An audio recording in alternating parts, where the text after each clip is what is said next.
Hello students, मैं सुधांशु स्वागत करता हूं आपका आशीष तिवारी यूट्यूब चैनल पर। आशा करता हूं कि आप सभी अच्छे होंगे।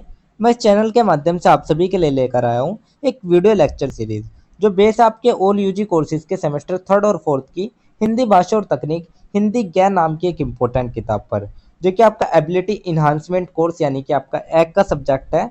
तो स्टूडेंट, अगर आप ड्यू, सोल, रेगुलर या किसी और यूनिवर्सिटी से सब्जेक्ट पढ़ रहे हैं तो सीरीज आपके लिए बहुत ही उपयोगी साबित होने वाली है, क्योंकि इसमें हम हर चैप्टर को सिंपल भाषा में समझेंगे, इंपॉर्टेंट कॉन्सेप्ट्स को ब्रेक डाउन करेंगे और एग्जाम पॉइंट ऑफ व्यू से भी डिस्कस करेंगे। तो स्टूडेंट, अगर आप DU, SOL, regular, NCWEB and other किसी के भी सब्जेक्ट को समझना चाहते हैं आसानी से, तो चैनल को सब्सक्राइब जरूर कर लीजिएगा, वीडियो को लाइक कर लीजिएगा और अपने दोस्तों के साथ शेयर करना ना भूलें। एंड सोल से रिलेटेड डेली अपडेट्स के लिए आप सभी हमारा व्हाट्सएप चैनल फॉलो कर लीजिएगा।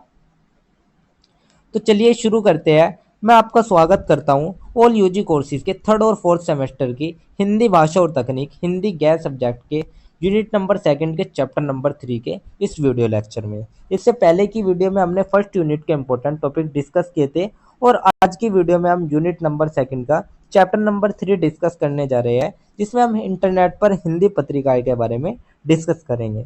तो स्टूडेंट, क्या आपने कभी सोचा है कि जो पत्रिकाएं कभी सिर्फ कागज पर मिलती थी, आज वही इंटरनेट पर हिंदी पत्रिकाओं के रूप में हमारे मोबाइल और लैपटॉप पर कैसे आ गई? तो आज हम बात करेंगे इंटरनेट पर हिंदी पत्रिकाएं, उनकी शुरुआत, विकास, प्रकार और महत्व की। तो चलिए, सबसे पहले हम इस चैप्टर की जो शुरुआत कर लेते हैं वो हम सबसे पहले एक छोटी सी प्रस्तावना से कर लेते हैं। तो सबसे पहले हम एक छोटी सी प्रस्तावना देख लेते हैं।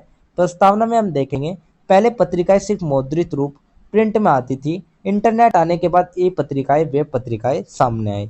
तो जो पहली पत्रिकाएं थी वे सिर्फ प्रिंट यानी कि छपी हुई मिलती थी, लेकिन जब से इंटरनेट आया, इंटरनेट के बाद से ई पत्रिकाएं या वेब पत्रिकाएं सामने आई। इनमें हिंदी साहित्य, पत्रकारिता, संस्कृति और विचारों का प्रसार पूरे विश्व तक पहुंचने लगा। तो अब जो हिंदी साहित्य, पत्रकारिता और संस्कृति है, उसका विचार पूरे विश्व तक पहुंचने लगा था। आज हिंदी पत्रिकाएं सिर्फ पढ़ने का साधन नहीं, बल्कि संवाद, विमर्श और शोध का प्लेटफॉर्म भी बन चुकी है। तो ये हमारे केवल पढ़ने का साधन ही नहीं रहा, बल्कि संवाद, विमर्श और शोध का डिजिटल मंच भी बन चुकी है। तो ये तो हमारी एक छोटी सी प्रस्तावना हो गई। प्रस्तावना के बाद जो हमारा नेक्स्ट टॉपिक आता है वो हमारा आता है इंटरनेट पर पत्रिकाएं, वेब पत्रिकाएं और उनकी विशेषता को लेकर। तो सबसे पहले हम समझ लेते हैं आखिर वेब पत्रिका है क्या। वेब पत्रिका का मतलब समझ लेते हैं। तो वेब पत्रिका ऑनलाइन माध्यम पर उपलब्ध पत्रिका। तो वेब पत्रिका का मतलब है इंटरनेट पर उपलब्ध पत्रिका, उसको ही हम वेब पत्रिका कहते हैं। तो वेब पत्रिका की कुछ मुख्य विशेषताएं होती है, जैसे कि कहीं से भी कभी भी पढ़ी जा सकती है। साथ ही इसमें प्रिंटिंग का खर्च नहीं होता, ये केवल डिजिटल माध्यम से प्रसार करती है और पाठक सीधे लेखक से इसमें संवाद कर सकता है। फोटो, वीडियो, ऑडियो के साथ सामग्री को समृद्ध भी बनाया जा सकता है। आसानी से सर्च और सेव करने की सुविधा होती है, संग्रह और सर्च करने की सुविधा। तो यही थे हमारे कुछ विशेषताएं हमारे इंटरनेट पर पत्रिकाएं और उनकी विशेषताएं के बारे में। तो यही थे हमारे इंटरनेट पर पत्रिकाएं, वेब पत्रिकाएं और उनकी विशेषता। इसके बाद जो हमारा नेक्स्ट टॉपिक आता है वो हमारा आता है इंटरनेट पर हिंदी पत्रिकाएं, एक परिचय। तो अब हम देख लेते हैं इंटरनेट पर हिंदी पत्रिकाएं के बारे में। तो हिंदी वेब पत्रिकाएं हिंदी भाषी समाज को एक वैश्विक मंच देती है। तो स्टूडेंट, जो हिंदी वेब पत्रिकाएं है उसने हिंदी समाज को एक वैश्विक मंच दिया है। हिंदी के साहित्यकार, पत्रकार और पाठक एक जगह जुड़ सकते हैं। तो यहाँ जो लेखक, पत्रकार और पाठक है वे सभी एक जगह जुड़ सकते हैं। हिंदी वेब पत्रिकाएं विषयों के हिसाब से साहित्य, शिक्षा, राजनीति, विज्ञान, कला, मनोरंजन आदि क्षेत्रों को कवर करती है। तो ये जो पत्रिकाएं है ये अलग अलग विषयों को कवर करती है, मतलब कि हर किसी के लिए इनमें कुछ ना कुछ जरूर है। तो ये तो हमारी इंटरनेट पर हिंदी पत्रिकाएं एक परिचय हो गया। इसके बाद जो हमारा नेक्स्ट टॉपिक आता है वो हमारा आता है इंटरनेट पर हिंदी पत्रिकाओं का उद्भव एवं विकास। तो हम देख लेते हैं जो इंटरनेट पर हिंदी पत्रिकाएं है उनका उद्भव और विकास किस तरीके से हुआ। शुरुआती दौर 1990 से 2000। इंटरनेट नया था तो कुछ ही हिंदी पत्रिकाएं हैं। तो शुरुआत हुई थी 1990 से 2000 में। जब इंटरनेट नया था तो उस समय सिर्फ गिनी चुनी हिंदी पत्रिकाएं सामने आई थी। 2000 बाद के बाद ब्लॉगिंग और वेबसाइट्स ने हिंदी पत्रिकाओं का दायरा बढ़ाया। तो जब 2000 बाद के बाद ब्लॉगिंग और वेबसाइट आई तो उन्होंने हिंदी पत्रिकाओं का जो दायरा था बढ़ा दिया। फिर डिजिटल इंडिया अभियान और भारत नेट योजना ने ग्रामीण स्तर तक इसकी पहुंच बनाई। तो अब हिंदी पत्रिकाएं मोबाइल ऐप्स और सोशल मीडिया प्लेटफॉर्म पर भी मौजूद है। तो जो आज की हिंदी पत्रिका है वह मोबाइल ऐप्स और सोशल मीडिया प्लेटफॉर्म तक पहुंच चुकी है। तो यही था हमारा हिंदी पत्रिकाओं का उद्भव एवं विकास। इसके बाद जो हमारा नेक्स्ट टॉपिक आता है वो हमारा आता है इंटरनेट पर हिंदी पत्रिकाओं के प्रमुख प्रकार। तो अब हम बात कर लेते हैं जो हमारे इंटरनेट पर हिंदी पत्रिकाएं हैं वे कितने प्रकार की होती हैं, उनके कौन कौन कितने प्रकार हैं। तो उसमें हमारी सबसे पहली जो पत्रिका आती है वो हमारी साहित्यिक पत्रिकाएं आती है, जिसमें कविता, कहानी, निबंध, आलोचना जैसे कि हिंदी समय हो गई। सेकंड आती है हमारी पत्रिकाएं जिसमें समाचार और विश्लेषण आते हैं, जैसे कि दैनिक जागरण ऑनलाइन हो गया, बीबीसी हिंदी हो गया, ये सभी हमारी पत्रिकाएं हो गई। थर्ड आती है हमारी वैज्ञानिक शैक्षिक पत्रिकाएं, जिसमें विज्ञान, शिक्षा, शोध हो गए, जैसे कि भारत ज्ञान विज्ञान, ये हमारे वैज्ञानिक शैक्षिक पत्रिकाएं हो गई। इसके बाद फोर्थ आती है हमारी सांस्कृतिक पत्रिकाएं, जिसमें कला, नाटक, संगीत, चित्रकला आदि आते हैं, वे हमारी सांस्कृतिक पत्रिकाएं हैं। फिफ्थ हमारी आती है मनोरंजन और जीवन शैली पत्रिकाएं, जिसमें सिनेमा, खेल, फैशन, स्वास्थ्य आदि आते हैं। यानी कि विषय कोई भी हो, हिंदी पत्रिकाएं हर क्षेत्र को कवर कर रही है। तो यही था हमारे इंटरनेट पर हिंदी पत्रिकाओं के प्रमुख प्रकार। इसके बाद जो हमारा नेक्स्ट टॉपिक आता है वो हमारा आता है इंटरनेट पर हिंदी की प्रमुख पत्रिकाएं। तो इंटरनेट पर हमारी कुछ ऐसी पत्रिकाएं हैं जो बहुत ही फेमस है, जैसे कि हंस हो गए ऑनलाइन संस्करण, ये हमारी हंस पत्रिका है, ये हमारी एक साहित्यिक पत्रिका है। कथा देश हो गई, ये हमारी कहानियां और आलोचना की पत्रिका है।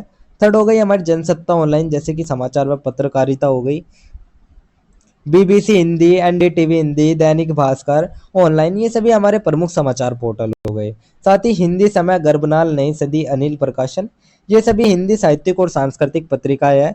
तो ये सब मिलकर हिंदी को डिजिटल दुनिया में नई पहचान दिला रही है। तो यही थे हमारे इंटरनेट पर हिंदी के प्रमुख पत्रिकाएं। इसके बाद जो हमारा नेक्स्ट टॉपिक आता है वो हमारा आता है इंटरनेट पर हिंदी लेखन एवं पठन की मुख्य प्रवृत्तियां। तो अब हम बात कर लेते हैं पठन की मुख्य प्रवृत्तियों के बारे में। तो सबसे पहले हम लेखन प्रवृत्तियां देखेंगे। तो blogging, e magazine, social media पर सक्रिय लेखन, सरल संवादात्मक जनभाषी का शैली का उपयोग, साथ ही तकनीकी, राजनीतिक और सामाजिक विषयों पर लेखन बढ़ा। तो ये तो हमारी लेखन प्रवृत्तियां रही। उसके बाद हमारी आई पठन प्रवृत्तियां।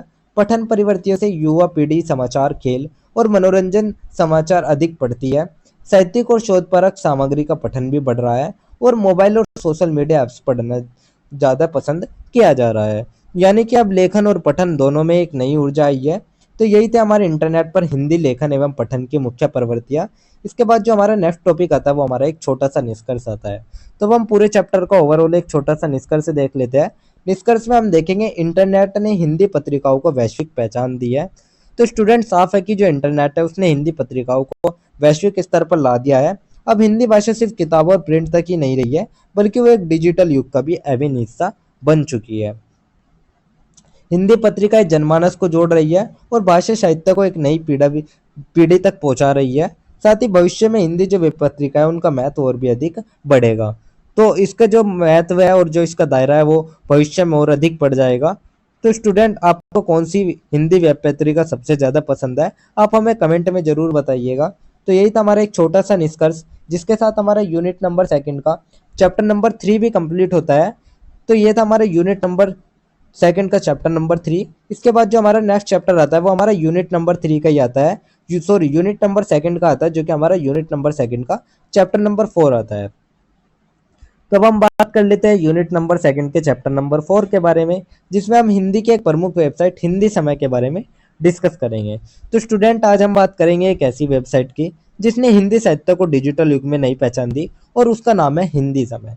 तो चलिए, ये वेबसाइट क्यों खास है वो जान लेते हैं। इसका योगदान हिंदी साहित्य और संस्कृति में क्या है उसको जान लेते हैं, और इससे पाठकों और लेखकों को क्या लाभ मिल रहा है, और आज हम इन सभी बातों पर विस्तार से चर्चा कर लेते हैं।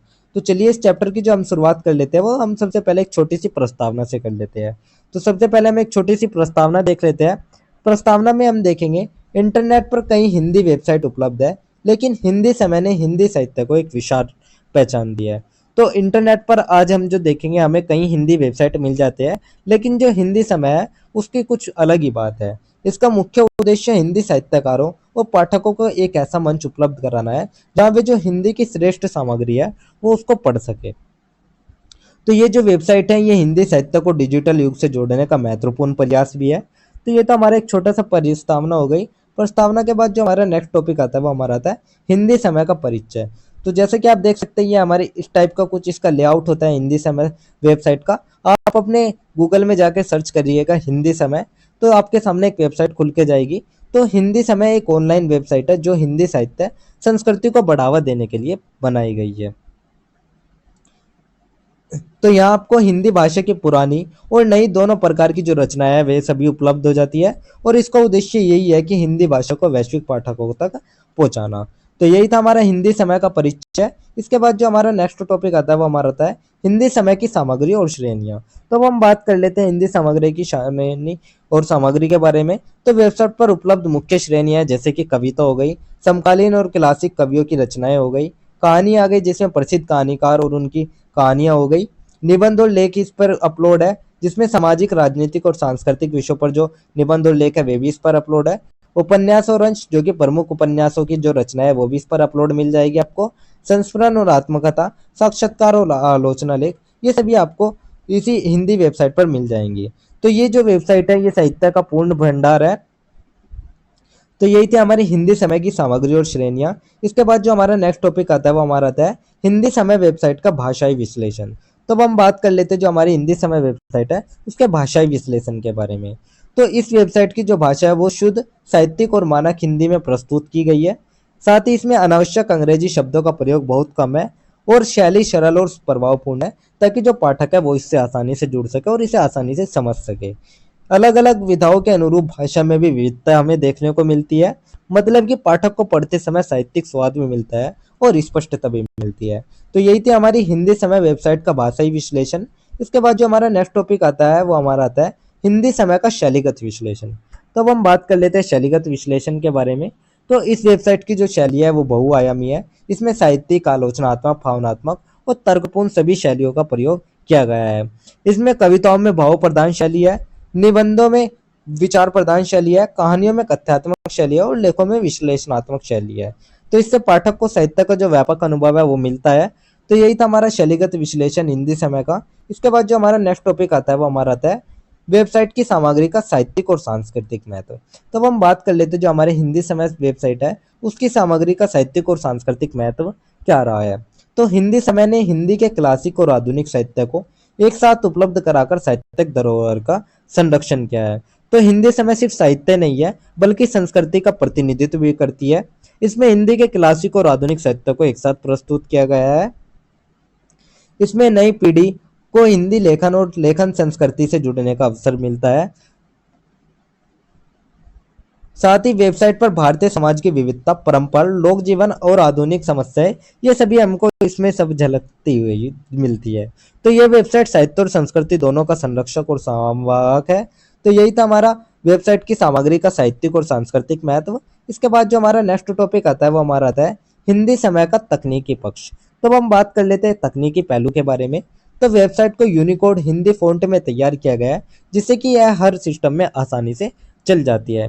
तो इस वेबसाइट का जो तकनीकी ढांचा है वो बहुत ही खास है। इसे यूनिकोड आधारित हिंदी फोर्ट्स में बनाया गया है जिससे कि हर सिस्टम पर आसानी से चल जाती है। इसमें सर्च की सुविधा, कैटेगरी अनुसार सामग्री और मोबाइल फ्रेंडली इंटरफेस भी दिया गया है। इसका तकनीकी ढांचा उपयोगकर्ता की सुविधा के अनुसार सरल रखा गया है, यानी कि यह एक तकनीकी दृष्टि से भी पूरी तरह से सक्षम वेबसाइट है। तो ये थी हमारे हिंदी समय का तकनीकी पक्ष। इसके बाद जो हमारा नेक्स्ट टॉपिक आता है वो हमारा आता है पाठकों के लिए उपयोगिता, मनोरंजन, मूल्य और प्रभाव। तो अब हम बात कर लेते हैं पाठकों के लिए इसकी क्या उपयोगिता है, मनोरंजन मूल्य क्या है और इसका क्या प्रभाव है। तो सबसे पहले हम उपयोगिता देखेंगे। उपयोगिता में हम देखेंगे यह छात्रों, शोधकर्ताओं, लेखकों और सामान्य पाठक सभी के लिए उपयोगी हो जाती है। मनोरंजन मूल्य में कहानियां, कविता और संस्मरण पढ़कर साहित्यिक आनंद हमें मिलता है। प्रभाव इसके क्या क्या रहे हैं? प्रभाव इसके रहे हैं हिंदी साहित्य की पहुंच वैश्विक स्तर तक हुई है। साथ ही हिंदी पाठकों में पढ़ने की आदत बढ़ी है और नए लेखक भी मंच पाकर अपनी पहचान बना रहे हैं। तो यही थे हमारी उपयोगिता, मनोरंजन, मूल्य और प्रभाव। इसके बाद जो हमारा नेक्स्ट टॉपिक आता है वो हमारा एक छोटा सा निष्कर्ष आता है। तो हम पूरे चैप्टर का ओवरऑल एक छोटा सा निष्कर्ष देख लेते हैं।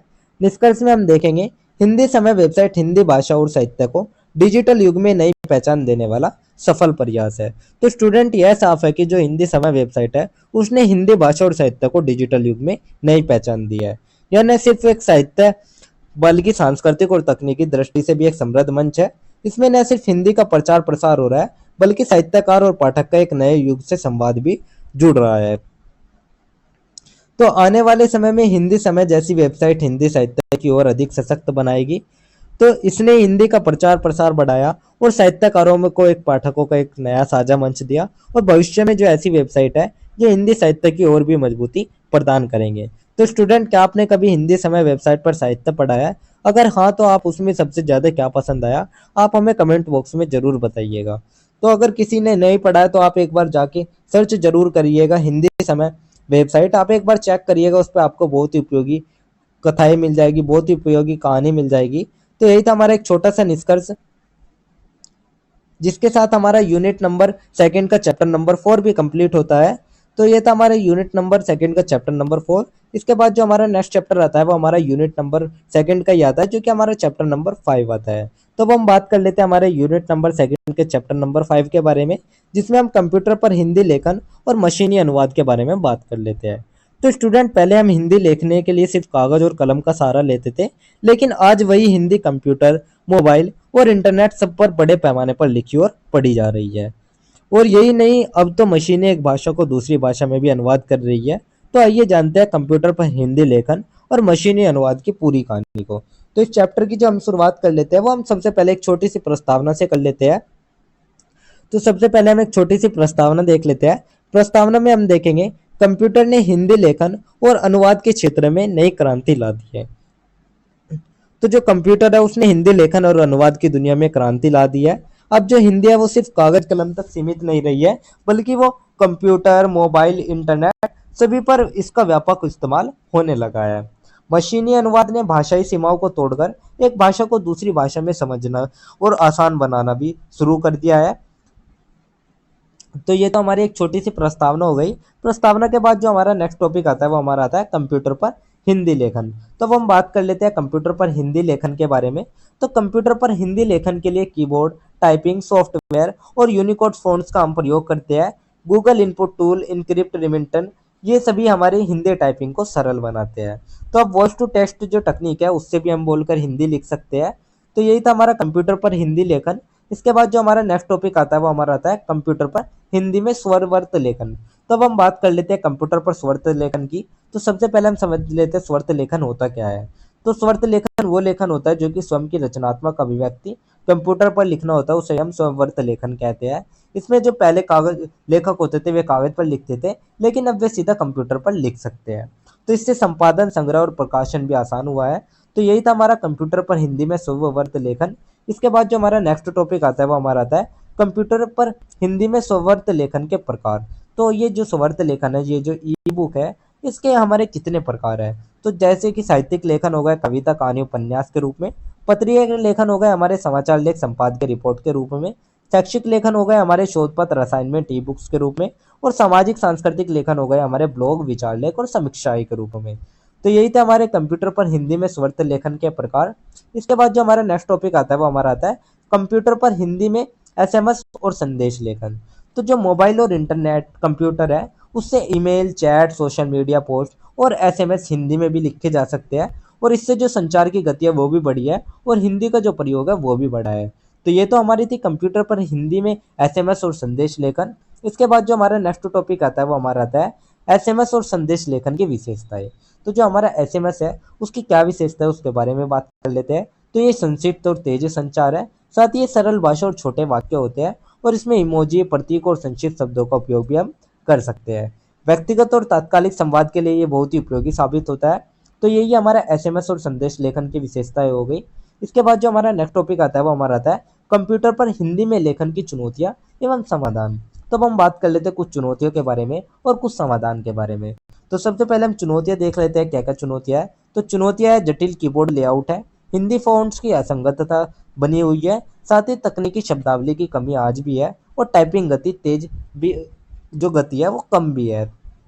तो ये तो हमारे सामने चुनौती हो गई। अब इसके कुछ समाधान भी है, समाधान भी देख लेते हैं। तो समाधान यही है कि यूनिकोड फ़ॉन्ट्स का प्रयोग किया जाए, गूगल इनपुट टूल्स और वाइट्स टाइपिंग का उपयोग किया जाए और हिंदी प्रयोग शब्दकोश का निर्माण किया जाए और प्रशिक्षण और कार्यशालाएं बनाई जाए। तो यही था हमारा कंप्यूटर पर हिंदी में लेखन की चुनौती एवं समाधान।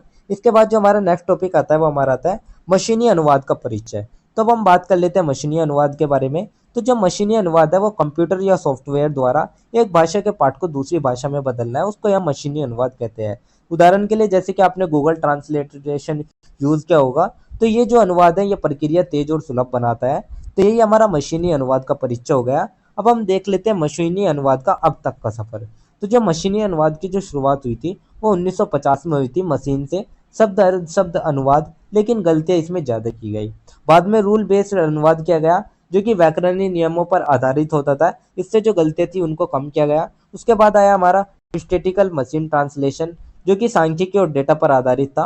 फिर हमारा आजकल न्यूरल मशीन ट्रांसलेशन आया जिसे हम एनएमटी भी कहते हैं, जो कि आर्टिफिशियल इंटेलिजेंस और डीप लर्निंग से उच्च गुणवत्ता वाला जो अनुवाद है वो हमारा संभव हो पाया है। तो यही था हमारा मशीनी अनुवाद का अब तक का सफर। इसके बाद जो हमारा नेक्स्ट टॉपिक आता है वो हमारा आता है मशीनी अनुवाद के लाभ, चुनौतियां एवं समाधान। तो अब हम बात कर लेते हैं जो हमारा मशीनी अनुवाद है इसके क्या लाभ रहे, इसके क्या चुनौतियां रही और इसके क्या समाधान रहे।